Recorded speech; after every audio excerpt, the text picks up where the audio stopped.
নমস্কার। গল্পের আসরে পায়েলের সাথে আজ আপনারা শুনছেন অনধিকার প্রবেশ। লিখেছেন রবীন্দ্রনাথ ঠাকুর। একদা প্রাতঃকালে পথের ধারে দাঁড়াইয়া এক বালক আর এক বালকের সহিত একটি অসমসাহসিক অনুষ্ঠান সম্বন্ধে বাজি রাখিয়াছিল। ঠাকুরবাড়ির মাধবী বিতান হইতে ফুল তুলিয়া আনিতে পারিবে কিনা ইহাই লইয়া তর্ক। একটি বালক বলিল পারিব, আর একটি বালক বলিল কখনোই পারিবে না। কাজটি শুনিতে সহজ, অথচ করিতে কেন সহজ নহে তাহার বৃত্তান্ত আর একটু বিস্তারিত করিয়া বলা আবশ্যক। পরলোকগত মাধবচন্দ্র তর্ক বাচস্পতির বিধবা স্ত্রী জয়কালী দেবী রাধানাথ জিউর মন্দিরের অধিকারিণী।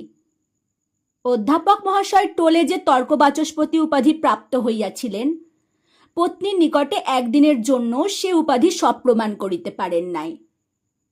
কোন কোন পণ্ডিতের মতে উপাধির সার্থকতা ঘটিয়াছিল, কারণ তর্ক এবং বাক্য সমস্তই তাহার পত্নীর অংশে পড়িয়াছিল। তিনি পতিরূপে তাহার সম্পূর্ণ ফলভোগ করিয়াছিলেন।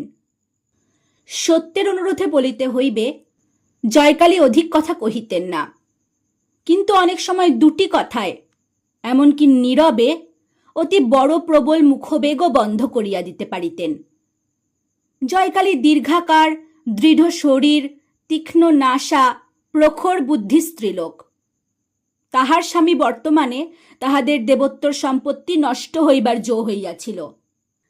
বিধবা তাহার সমস্ত বাকি বকেয়া আদায়, সীমা সরহদ্দ স্থির এবং বহুকালের বেদখল উদ্ধার করিয়া সমস্ত পরিষ্কার করিয়াছিলেন। তাহার প্রাপ্য হইতে কেহ তাহাকে এক কড়ি বঞ্চিত করিতে পারিত না। এই স্ত্রীলোকটির প্রকৃতির মধ্যে বহুল পরিমাণে পৌরুষের অংশ থাকাতে তাহার যথার্থ সঙ্গী কেহ ছিল না। স্ত্রীলোকেরা তাহাকে ভয় করিত। পরনিন্দা, ছোট কথা বা নাকি কান্না তাহার অসহ্য ছিল। পুরুষেরাও তাহাকে ভয় করিত, কারণ পল্লীবাসী ভদ্রপুরুষদের চণ্ডীমণ্ডপগত অগাধ আলস্যকে তিনি এক প্রকার নীরব ঘৃণাপূর্ণ তীক্ষ্ণ কটাক্ষের দ্বারা ধিক্কার করিয়া যাইতে পারিতেন, যাহা তাহাদের স্থূল জড়ত্ব ভেদ করিয়াও অন্তরে প্রবেশ করিত। প্রবল রূপে ঘৃণা করিবার এবং সে ঘৃণা প্রবল রূপে প্রকাশ করিবার অসাধারণ ক্ষমতা এই প্রৌঢ়া বিধবাটির ছিল। বিচারে যাহাকে অপরাধী করিতেন, তাহাকে তিনি কথায় এবং বিনা কথায়, ভাবে এবং ভঙ্গিতে একেবারে দগ্ধ করিয়া যাইতে পারিতেন। পল্লীর সমস্ত ক্রিয়াকর্মে, বিপদে সম্পদে তাহার নিরলস হস্ত ছিল। সর্বত্রই তিনি নিজের একটি গৌরবের স্থান বিনা চেষ্টায় অতি সহজেই অধিকার করিয়া লইতেন। যেখানে তিনি উপস্থিত থাকিতেন, সেখানে তিনি যে সকলের প্রধান পদে, সে সম্বন্ধে তাহার নিজের অথবা উপস্থিত কোনো ব্যক্তির মনে কিছুমাত্র সন্দেহ থাকিত না। রোগীর সেবায় তিনি সিদ্ধহস্ত ছিলেন, কিন্তু রোগী তাহাকে জমেরই মতো ভয় করিত। পথ্য বা নিয়মের লেশমাত্র লঙ্ঘন হইলে তাহার ক্রোধানল রোগের তাপ অপেক্ষা রোগীকে অধিক উত্তপ্ত করিয়া তুলিত। এই দীর্ঘাকার কঠিন বিধবাটি বিধাতার কঠোর নিয়মদণ্ডের ন্যায় পল্লীর মস্তকের ওপর উদ্যত ছিলেন। কেহ তাহাকে ভালোবাসিতে অথবা অবহেলা করিতে সাহস করিত না। পল্লীর সকলের সঙ্গেই তাহার যোগ ছিল, অথচ তাহার মতো অত্যন্ত একাকিনী কেহ ছিল না। বিধবা নিঃসন্তান ছিলেন। পিতৃমাতৃহীন দুইটি ভ্রাতুষ্পুত্র তাহার গৃহে মানুষ হইত। পুরুষ অভিভাবক অভাবে তাহাদের যে কোনো প্রকার শাসন ছিল না এবং স্নেহান্ধ পিসিমার আদরে তাহারা যে নষ্ট হইয়া যাইতেছিল, এমন কথা কেহ বলিতে পারিত না।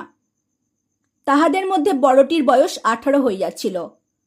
মাঝে মাঝে তাহার বিবাহের প্রস্তাবও আসিত এবং পরিণয় বন্ধন সম্বন্ধে বালকটির চিত্ত উদাসীন ছিল না, কিন্তু পিসিমা তাহার সেই সুখবাসনায় একদিনের জন্যও প্রশ্রয় দেন নাই।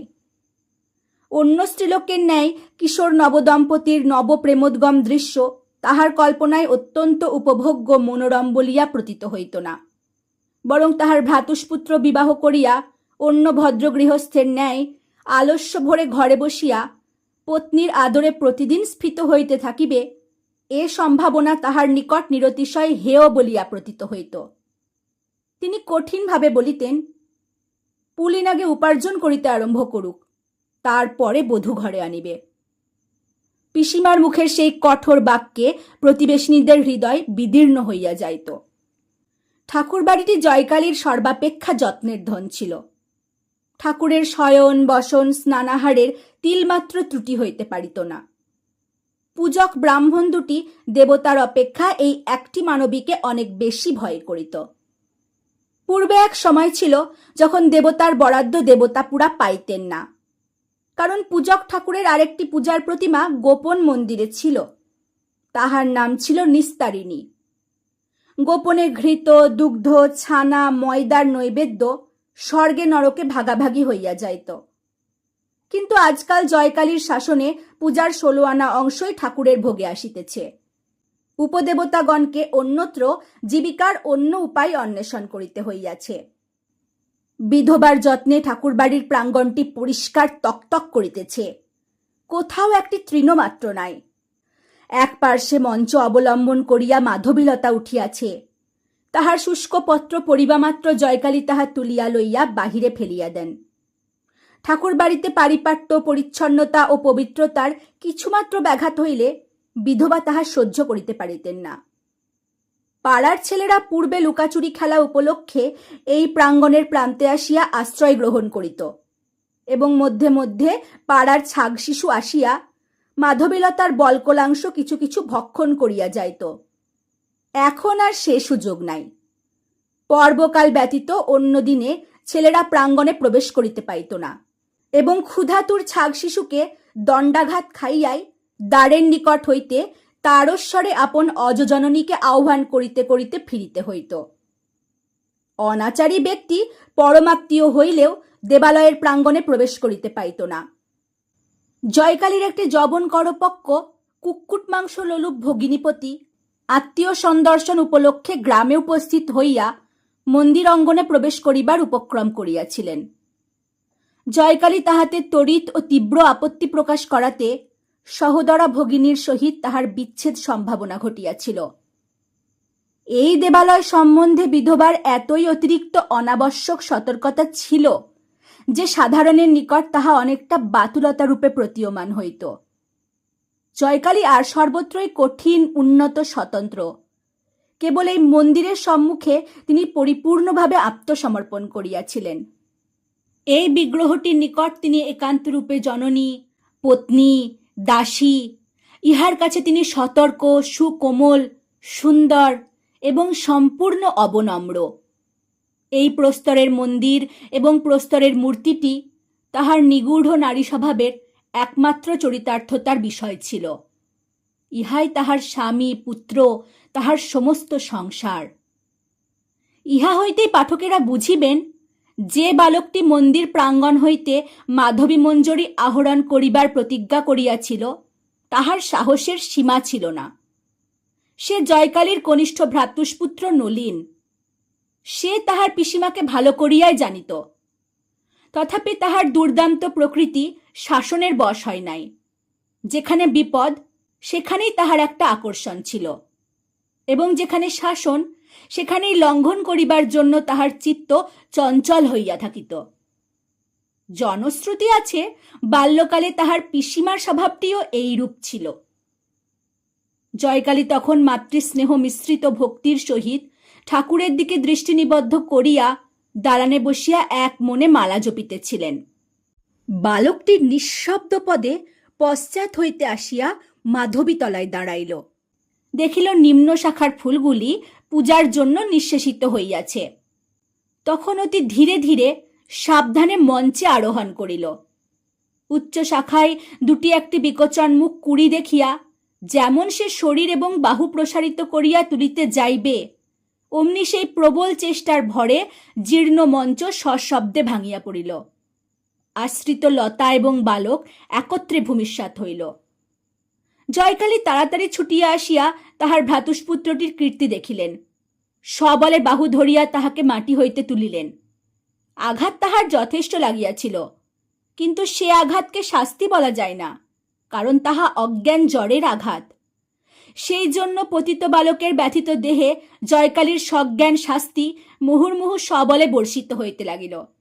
বালক এক বিন্দু অশ্রুপাত না করিয়া নীরবে সহ্য করিল।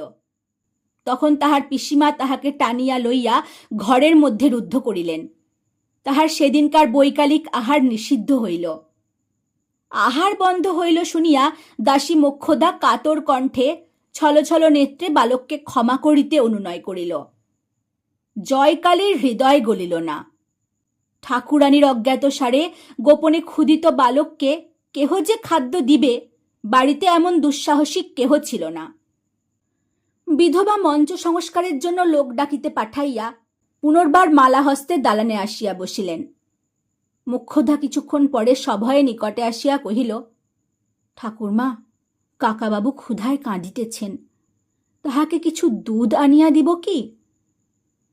জয়কালী অবিচলিত মুখে কহিলেন, না। মোক্ষদা ফিরিয়া গেল। অদূরবর্তী কুটিরের কক্ষ হইতে নলিনের করুণ ক্রন্দন ক্রমে ক্রোধের গর্জনে পরিণত হইয়া উঠিল।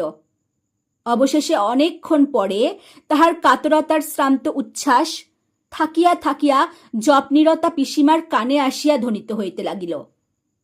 নলিনের আর্তকণ্ঠ যখন পরিশ্রান্ত ও মৌনপ্রায় হইয়া আসিয়াছে, এমন সময় আরেকটি জীবের ভীত কাতর ধ্বনি নিকটে ধ্বনিত হইতে লাগিল এবং সেই সঙ্গে ধাবমান মনুষ্যের দূরবর্তী চিৎকার শব্দ মিশ্রিত হইয়া মন্দিরের সম্মুখস্থ পথে একটি তুমুল কলরব উত্থিত হইল। সহসা প্রাঙ্গণের মধ্যে একটি পদশব্দ শোনা গেল। জয়কালী পশ্চাতে ফিরিয়া দেখিলেন, ভূ পর্যন্ত মাধবীলতা আন্দোলিত হইতেছে। সরস কণ্ঠে ডাকিলেন, নলিন। কেহ উত্তর দিল না। বুঝিলেন অবাধ্য নলিন বন্দিশালা হইতে কোনো ক্রমে পলায়ন করিয়া পুনরায় তাহাকে রাগাইতে আসিয়াছে।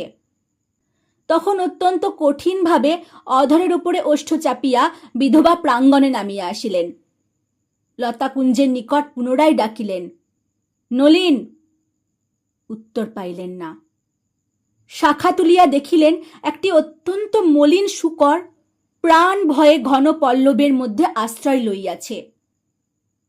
যে লতাবিতান এই ইষ্টক প্রাচীরের মধ্যে বৃন্দাবিপিনের সংক্ষিপ্ত প্রতিরূপ, যাহার বিকশিত কুসুম মঞ্জরীর সৌরভ গোপীবৃন্দের সুগন্ধি নিঃশ্বাস স্মরণ করাইয়া দেয় এবং কালিন্দী তীরবর্তী সুখবিহারের সৌন্দর্য স্বপ্ন জাগ্রত করিয়া তোলে, বিধবার সেই প্রাণাধিক যত্নের সুপবিত্র নন্দনভূমিতে অকস্মাৎ এই বিভৎস ব্যাপার ঘটিল। পূজারী ব্রাহ্মণ লাঠি হস্তে তাড়া করিয়া আসিল।